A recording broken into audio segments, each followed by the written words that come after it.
Vous êtes-vous déjà demandé ce qui se cache derrière le logo bleu d'IBM?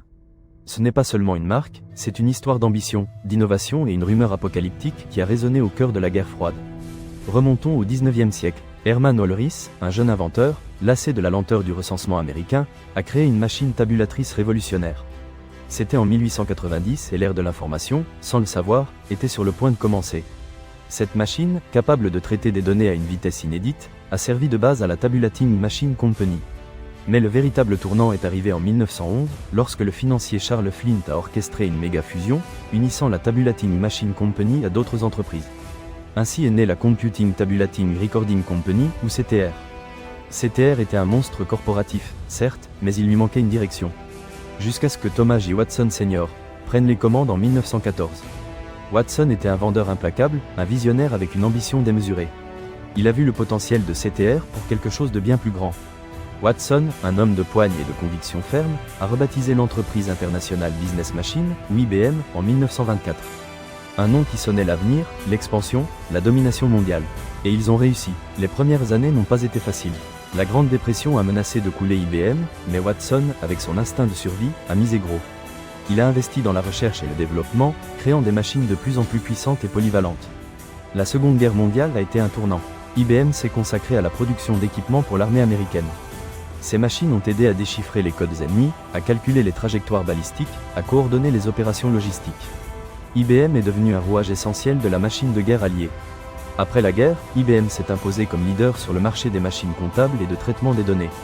Mais le véritable saut quantique est arrivé avec l'invention de l'ordinateur électronique.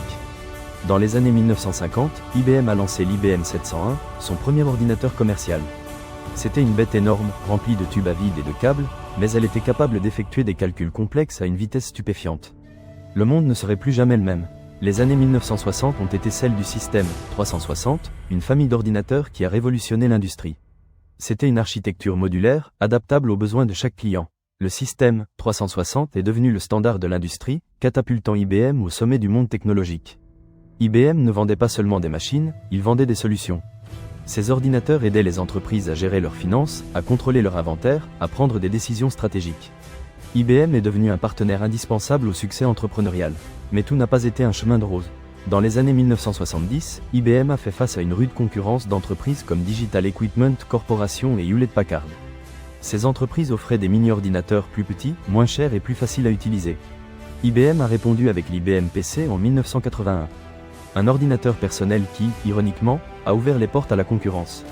IBM a choisi un système d'exploitation d'une petite entreprise appelée Microsoft et un microprocesseur d'une entreprise appelée Intel. Ces décisions, bien que judicieuses à l'époque, ont jeté les bases de l'essor de l'industrie du logiciel et du matériel tiers. Et c'est là que le mythe entre en jeu. Dans les années 80, une rumeur a commencé à circuler sur Internet, alimentée par la paranoïa de la guerre froide et la fascination pour la technologie. On disait que le logo d'IBM, avec ses barres horizontales, était en réalité un message subliminal. Si on le lisait de bas en haut, il épelait soi-disant le mot « Zion ». La rumeur s'est répandue comme une traînée de poudre. Certains l'ont interprété comme une preuve de l'influence des Juifs dans l'industrie technologique.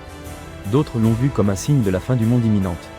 La théorie conspirationniste a atteint une telle ampleur qu'elle a même été mentionnée dans des livres et des articles de presse. Bien sûr, IBM a nié catégoriquement l'accusation. L'entreprise a expliqué que les barres du logo étaient simplement un design esthétique, créé pour représenter la vitesse et l'efficacité de ses produits. Mais le mythe a persisté. Aujourd'hui encore, certains croient que le logo d'IBM cache un message secret. Réalité ou fiction, le fait est que la rumeur du logo d'IBM est un exemple fascinant de la façon dont la paranoïa, la méfiance et la fascination pour la technologie peuvent donner lieu à des théories conspirationnistes qui transcendent la logique et la raison.